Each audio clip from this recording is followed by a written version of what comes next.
Lectura del texto de Víctor Giorgi, Sociedad de Infancias, 30 años de la Convención sobre los Derechos del Niño entre movimientos instituyentes y fantasmas de restauración. Introducción. A 30 años de la aprobación de la Convención de los Derechos del Niño, mucho se ha avanzado en los marcos legales y en la implementación de políticas. A pesar de esto, las condiciones concretas de vida de la infancia y la adolescencia en las Américas parecen estar más relacionadas con los ciclos de la economía y la alternancia de modelos de sociedad implementados desde los estados que con los procesos de implementación de la Convención. La rápida ratificación de este nuevo instrumento de derechos humanos por la casi totalidad de los estados del planeta mostró un aparente consenso que encubre contradicciones y resistencias, expresadas en inercias, omisiones e incongruencias, con que el mundo adulto recibió este nuevo posicionamiento de la comunidad internacional sobre las que hasta ese entonces había sido una infancia subordinada incondicionalmente a su arbitrariedad. En la realidad de la región latinoamericana, superar el carácter enunciativo de los derechos consagrados por la Convención requiere acciones transformadoras en varias dimensiones y que interactúan y configuran situaciones de vulnerabilidad a partir de su intersección y que se relacionan con la distribución y acumulación del poder, entre ellas la económica, referida a la distribución de la riqueza, la cultural, o sea, las construcciones simbólicas y subjetivas que inciden en los vínculos entre niños y adultos en los diferentes ámbitos de la sociedad, y, por último, en la dimensión política, que en sentido estricto se refiere a la explicitación, análisis y transformación de las relaciones de poder en los distintos niveles y espacios sociales.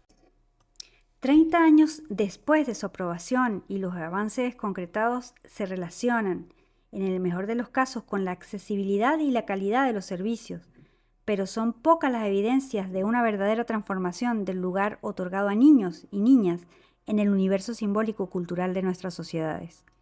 Sin asumir el hecho de que la niñez es un campo de controversia y confrontación política, no es posible la implementación de las CDN en todo su potencial transformador. El propósito de este artículo es aportar una reflexión desde la experiencia latinoamericana sobre la participación de niños, niñas y adolescentes en los procesos de promoción y protección de sus derechos, los avances logrados en estas 3 décadas y las amenazas de regresión expresadas en diferentes discursos que toman fuerza en la región. La emergencia de un nuevo sujeto social. La Convención de los Derechos del Niño contiene una nueva fórmula de concebir a la niñez y su relación con el mundo adulto. Junto con el reconocimiento de los niños o niñas como sujetos de derecho, se los pasa a considerar como seres pensantes, capaces de formarse juicios e ideas propias en función de su grado de desarrollo.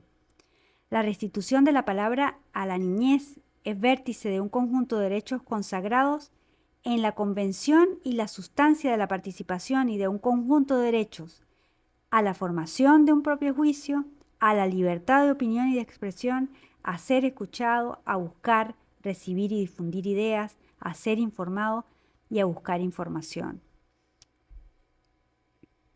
a la libertad de asociación y de reunión, a la libertad de pensamiento y de conciencia, a la consideración de su punto de vista en espacios tales como la familia, la comunidad, la escuela y otras instituciones.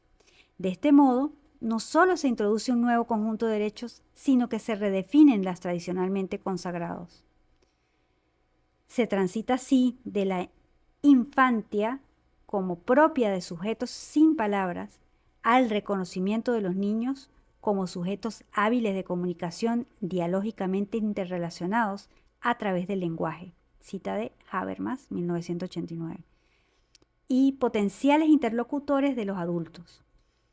Esto es fundamento de un nuevo paradigma alternativo al disciplinamiento, cita de Barran, 1989, que hace posible el diálogo intergeneracional y se expresa en una forma diferente de proteger, cuidar, educar, relacionarse, una nueva forma de querer que Rita Segato, cita del 2016, caracteriza como una profunda reforma de los afectos. Estas transformaciones, lejos de ser pacíficas, implican conflicto y en muchos casos situaciones en que emerge la violencia como intento de restablecer relaciones de autoridad que se sienten amenazadas. Una cita de García de 2011 dice: en la transición de unas configuraciones familiares a otras y en los cambios de autoridad que ello implica, la violencia se expresa como manifestación de incomprensión, miedo e incertidumbre de padres, madres y educadores frente al nuevo estatus jurídico de hijos, hijas y estudiantes. Fin de la cita. Todo proceso participativo tiene como base el reconocimiento del otro, en este caso del niño o niña, como persona con capacidades y potencialidades que serán diferentes según los niveles de desarrollo alcanzados. Esto es principio de autonomía progresiva, pero que están presentes en todos los seres humanos desde su nacimiento. La participación y la consideración del niño como miembro activo al interior de la familia y de sus grupos de pertenencia permite abrochar el proceso individual con el social, constituyéndose así en sostén del crecimiento personal del sujeto social. Esto es cita de Ferulo 2006. El ejercicio de la participación incluye un proceso en que dialécticamente se suceden momentos que interactúan habilitando y potencializando los demás en una dialéctica que va permanentemente del subjetivo personal a lo colectivo social, que cada niño, niña o adolescente transita en función de su historia, su cultura y sus condiciones singulares, fortalece su autoestima y se reconoce a sí mismo, resignificando así su lugar en el mundo. Este nuevo lugar permite un empoderamiento básico, no de acumular poder sobre, sino poder de. Esta subversión de la niñez ante la autoridad incondicional del adulto explica el motivo por el cual el derecho de la participación aparece como uno de los más postergados y resistidos desde el mundo adulto. En América Latina es recién, en la última década, que comenzamos a ver experiencias relevantes de participación, consultas sobre diferentes aspectos de los servicios y las políticas, consejos consultivos de las autoridades de infancia, eventos instituidos como espacios de expresión, diversidad de grupos organizados y promovidos tanto desde el Estado como desde la sociedad civil. Pero este auge de la participación encubre algunos riesgos. Esto es cita de Roger Hart, 1992. Roger Hart habla de participación decorativa para referirse a instancias en que la participación forma parte de un espectáculo montado desde los adultos, que no da lugar a la auténtica expresión de los puntos de vista, reflexiones y propuestas de niños y niñas. Si bien la tendencia a denominar participación a estas formas de presencia ha disminuido en los últimos años, hemos observado una suerte de participación decorativa de un nuevo tipo.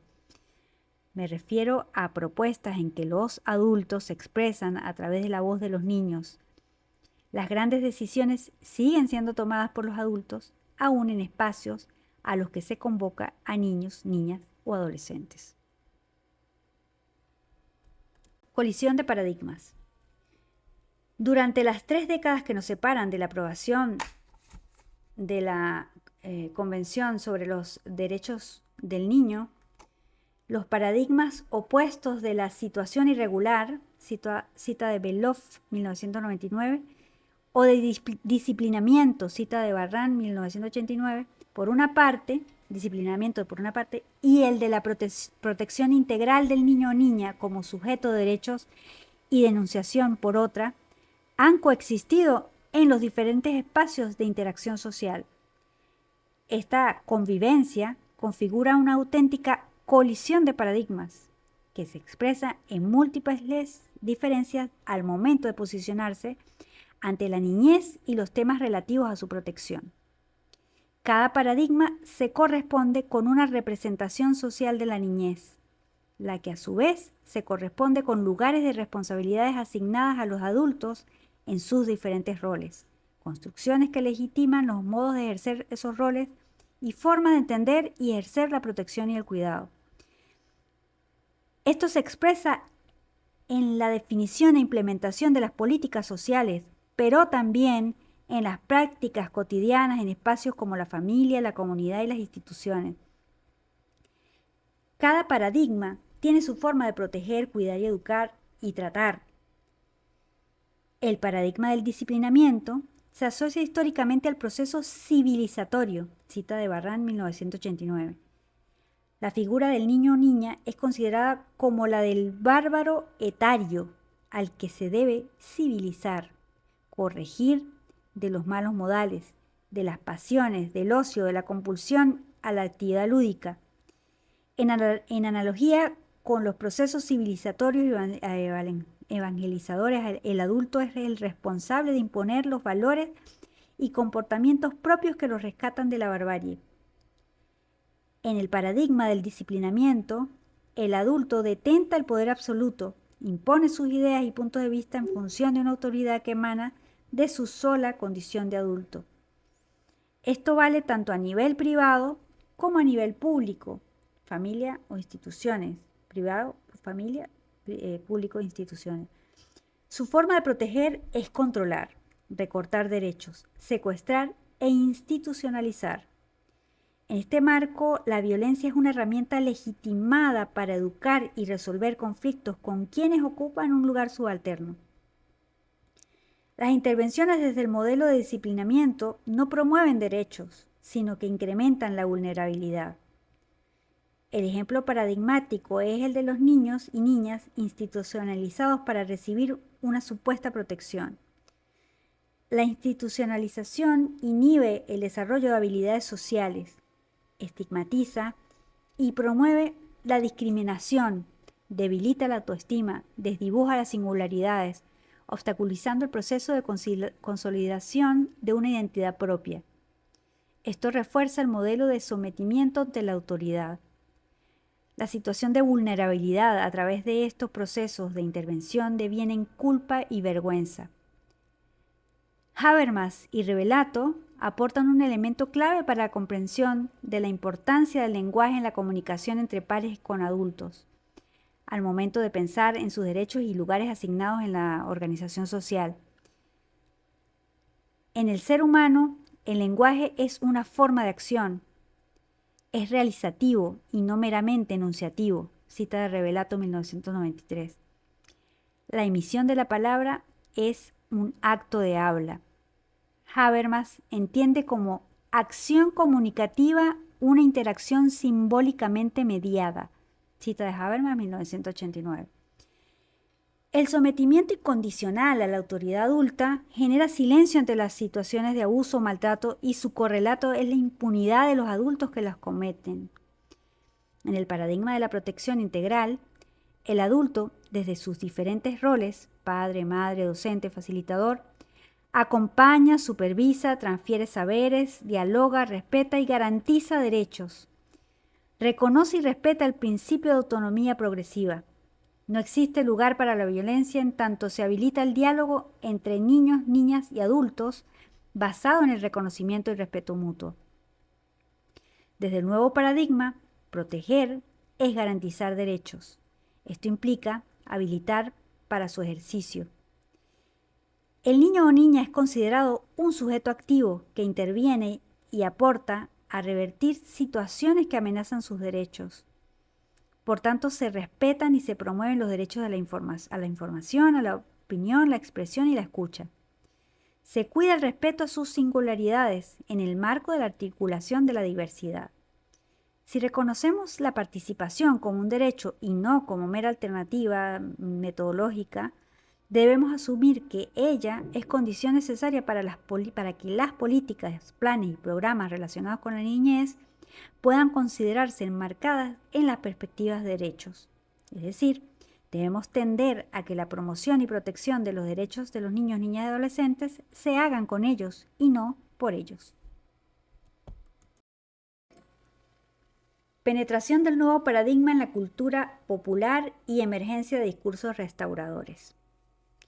Recientemente han tomado fuerza en la región propuestas políticas explícitamente opuestas a la agenda de derechos que prometen restituir el orden adultocéntrico y patriarcal. En este sentido, podemos distinguir tres líneas discursivas. La referida a la seguridad, donde los derechos de unos se ven como obstáculos a la protección de los derechos de otros, llevando a definir grupos de personas sin derecho a tener derechos. La antisolidaridad, donde el sufrimiento es tomado como un problema de quienes lo padecen, al negarse la existencia de determinantes estructurales y la sociedad se desresponsabiliza de los problemas y por tanto se niega la necesidad de la contribución colectiva a su resolución. Y ciertos discursos religiosos que sacralizan las formas tradicionales de relación entre los géneros y las generaciones sin admitir posibilidades de transformación y plantea explícitamente la restauración del viejo orden adultocéntrico y patriarcal.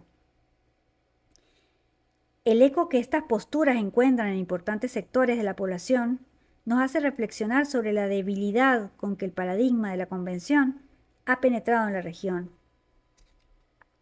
La nueva perspectiva sobre la niñez ganó espacios y logró hegemonía entre los niñólogos, es decir, quienes trabajamos con o para la infancia, pero se ha mantenido externa o ajena al sentido común. El sentido común, en la concepción gramsciana, es la filosofía de las personas comunes y corrientes, no los no filósofos. Una concepción del mundo absorbida acríticamente por el hombre medio, construida con la sedimentación de diferentes creencias y tradiciones, que es tomada como referencia en el ordenamiento de los aspectos cotidianos, en la regulación de las relaciones humanas y en las formas de resolver los problemas de la vida tanto en la esfera pública como en la privada. Si bien es producto del devenir histórico y admite múltiples variantes a través de los tiempos y las culturas, en una sociedad y en un tiempo determinado se presenta como dogmático, cargado de certeza irreductible que no requieren mayor demostración, sino que es suficiente con que siempre ha sido así y seguirá siendo. Cita de Gramsci, citado por Cohan, Bologna, 2005. A los ojos del sentido común, lo históricamente determinado se presenta como parte del orden natural de las cosas. De este modo, la realidad construida desde la cultura dominante se confunde con lo posible. Cita de Sousa, 2014. Y las transformaciones quedan fuera de esta racionalidad. El proceso de implementación de la Convención sobre los Derechos del Niño en la región no han sido acompañados del trabajo sobre la dimensión cultural.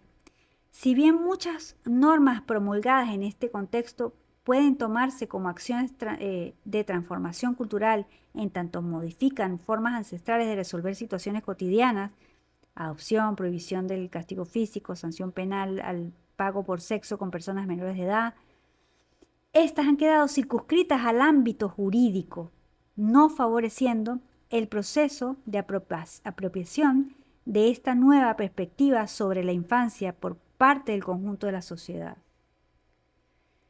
Las organizaciones estatales y civiles que asumieron su difusión como parte de su misión no tuvieron la fuerza ni las estrategias necesarias para contraponerse a la hegemonía adultocéntrica. Esta se ha mantenido silenciada en distintos ámbitos, pero permaneció agazapada en el imaginario social. No se ha logrado intervenir con eficiencia en la disputa de presentar una nueva concepción de las relaciones intergeneracionales como las más válidas y convincentes. Retomando aportes de Gramsci, este autor sostiene que dentro del sentido común que naturaliza la cultura hegemónica y dominante, podemos reconocer saberes que él denomina el buen sentido. Se trata de aprendizajes extraídos de las prácticas sociales que representan el germen de un cuestionamiento hacia ese sentido común, entre comillas. Este buen sentido suele encontrarse en aspectos relacionados a la crianza y las modalidades que las comunidades tienen para proteger a niños y niñas ante amenazas externas o ausencia de figuras parentales. Estos comportamientos coexisten con prácticas de sometimiento y violencia, pero pueden ser la llave de entrada de las nuevas concepciones en la cultura popular. Sin embargo, las políticas públicas de promoción y protección de derechos de la niñez implementadas en América Latina en la última década se han basado en acciones externas a las comunidades. A pesar de un discurso que habla de participación y critica el asistencialismo, en los hechos existe una brecha entre los servicios y proveedores de estas políticas y población. Esto utiliza los servicios, accede a ellos en carácter de usuarios, pero estas políticas no promueven la sinergia entre responsabilidades del Estado y capacidades de las comunidades. No se ha logrado un verdadero involucramiento de la población en estas políticas. A su vez, la razón técnica predominó manteniendo una actitud desvalorizante o refractaria ante las prácticas comunitarias. La corresponsabilidad, familia, comunidad, Estado, se ha desdibujado desconociendo el lugar de las comunidades. Coincidimos en que solo un Estado que promueva la construcción de los tejidos comunitarios podrá proteger a la gente en América Latina. Esto es cita de Segato 2016. Reflexión final. A modo de reflexión final, comencemos por reafirmar la idea de que, a partir de la Convención, la niñez emerge como un nuevo sujeto social que debe ser reconocido como interlocutor de los adultos en los procesos de decisión, cualquiera sea su edad y condición. Esto acarrea cambios en el diagrama de poder que caracteriza a nuestras sociedades. Por tanto, implementar la Convención sobre los Derechos del Niño en toda su riqueza implica asumir que estamos en un terreno político, en tanto redefinición de relaciones de poder. A 3 décadas de su aprobación, la Comisión de Derechos del Niño corre el riesgo de convertirse en un documento de referencia obligado en lo que se refiere a niñez, que se tome lo ya implementado como lo posible y que sea despojada de su potencial instituyente. Este potencial, para ser desplegado, requiere su apropiación por parte de las organizaciones sociales y muy específicamente de los propios niños, niñas y adolescentes, como actores sociales plenos.